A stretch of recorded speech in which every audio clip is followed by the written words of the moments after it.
We are live, did she say? Okay. You're all set, Lance? Okay.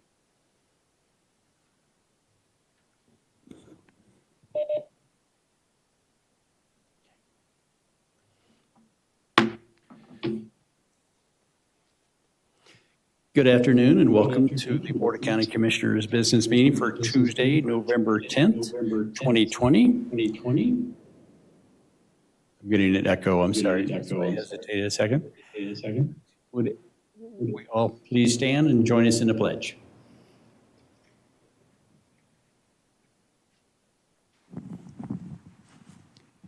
I pledge allegiance to the flag of the United States of America and to the republic for which it stands, one nation, under God, indivisible, with liberty and justice for all.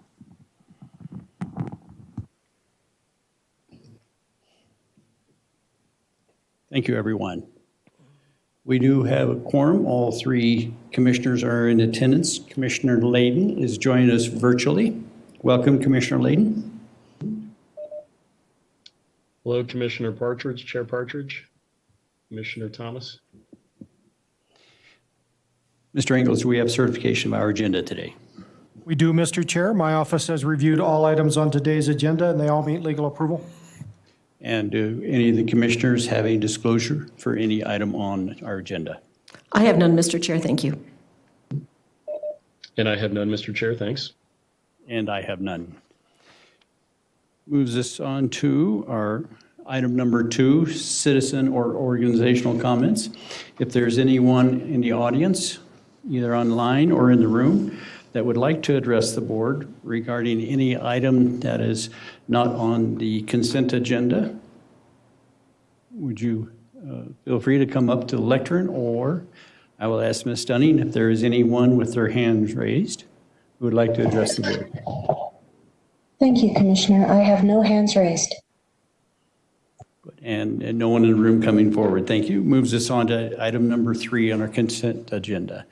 Is there anyone in the room or anyone online would like to address the board regarding any item on the consent agenda?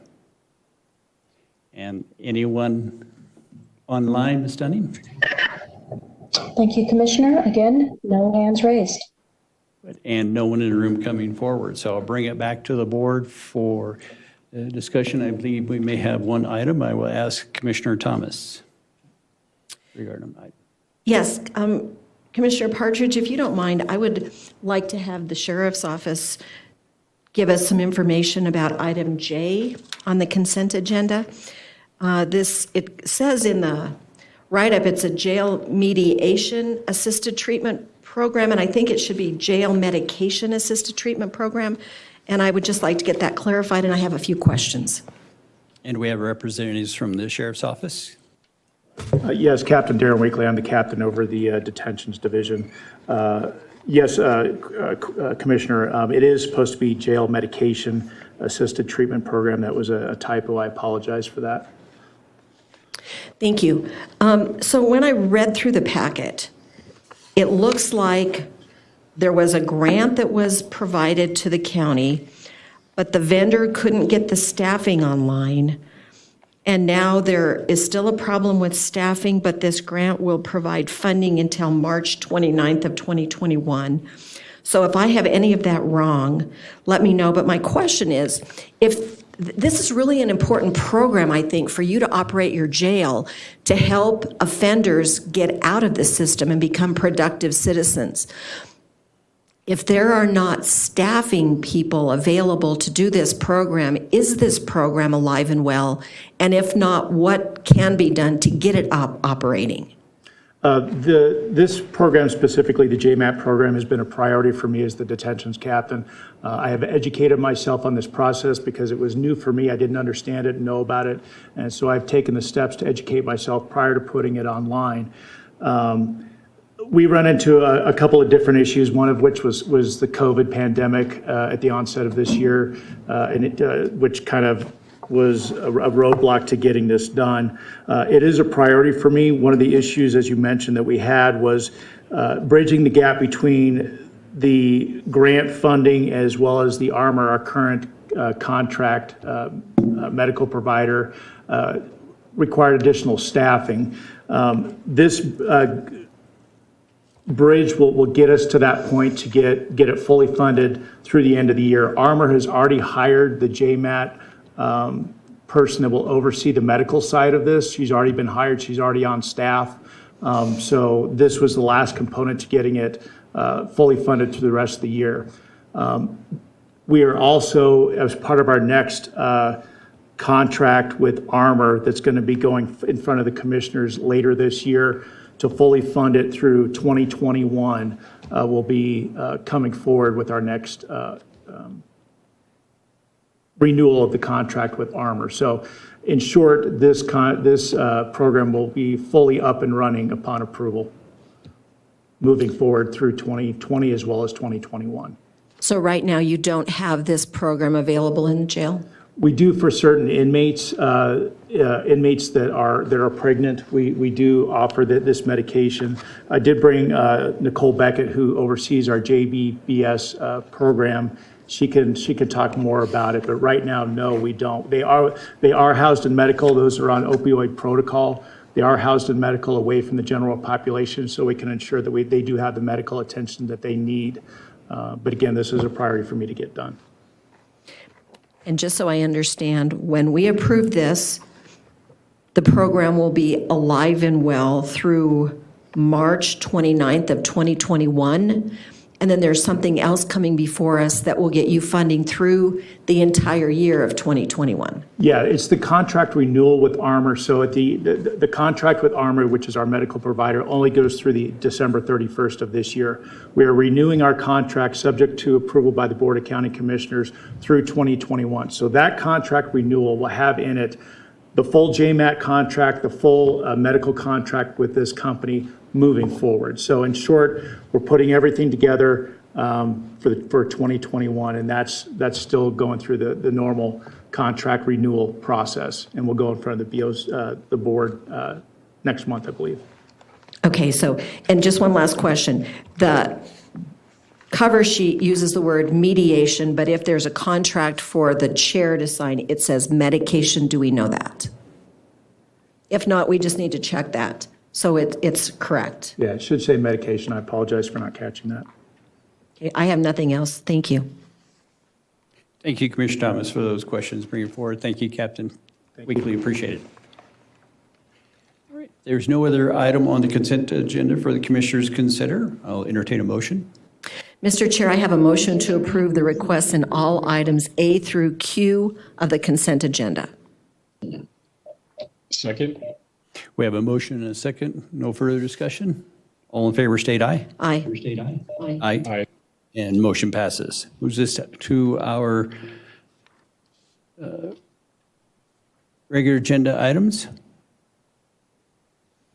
No, I'm sorry. No, we actually have no regular agenda items. We are now to item number 4, other business. And County Manager DeBoard, are you on the line?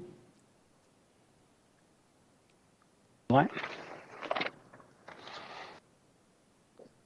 And any further business? No further business. Thank you, sir.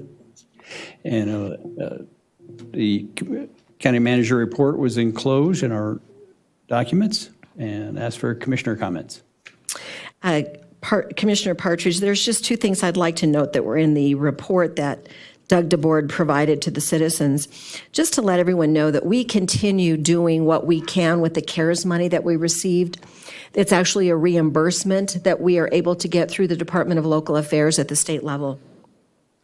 And so far as in the small business grant arena, we have awarded $143,727,000 in relief grants to 41 businesses. That was just recently. In total, 164 businesses have taken the opportunity to apply for some of this funding, and we have distributed $880,584. There's also a separate grant program for nonprofits. And so far, we have issued grants totaling $606,812 to 18 applicants. There's still more that are being looked at. But I just think it's important for us to continue reaching out to our community, both the business businesses and the nonprofits, that there is money available through the Department of Local Affairs for reimbursement of expenses that you had getting your operations back open because of COVID. So thank you for the time to just let people know that this opportunity is there and many are taking advantage of it. Thank you, Commissioner Thomas. Commissioner Layden, any comments? Yes, just one, Mr. Chair. Thank you very much. I just really would like to thank the citizens of Douglas County for doing a great job keeping it up. We've had a pretty active campaign through our PIO, Wendy Holmes, and many communications partners, speaking to citizens in Douglas County about keeping it up and making sure that you're exercising the appropriate precautions as we do see some of our metrics go up. This board has consistently spoken about severity metrics. And when I say severity, we're looking at cases, but we're primarily focused in on hospitalizations and deaths. And no doubt, as we see some of those severity metrics increase on some level, we just want to continue to thank and encourage Douglas County citizens for the measures that they're undertaking to keep it up and do right by themselves and others. We're not fans of doing things to people, mandates or lockdowns, but we are a huge fan of people exercising personal responsibility and making personal decisions based on their health circumstances to slow the spread, keep our hospital workers safe, and prevent our metrics, our severity metrics, from going up. So just really want to thank our citizens and keep it up, Douglas County.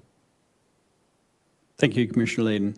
And I will comment, first of all, Commissioner Thomas brought up the data, the stats regarding the CARES Act funding. And as I understand, only 62 million of the total 275 million that went to the 59 counties who did not receive direct funding from the federal government has been utilized. So thank you for bringing that forward, Commissioner Thomas, because it's so important for our citizens who have had that expense related to COVID to have the opportunity to be reimbursed. I also want to congratulate a couple individuals, one at the dais, one in the audience. Elections are a government process. They were held last Tuesday, and I want to congratulate Commissioner Thomas for her running, completing her first term this year, and she is reelected to another term starting next year. And also in the audience is District 2 County Commissioner-elect George Teal. Congratulations, and we all look forward to the opportunity to work with you. And some of us up here will be in the audience versus being at the dais, but what a privilege it has been. And we congratulate you. Great job. That concludes my comments. We are adjourned.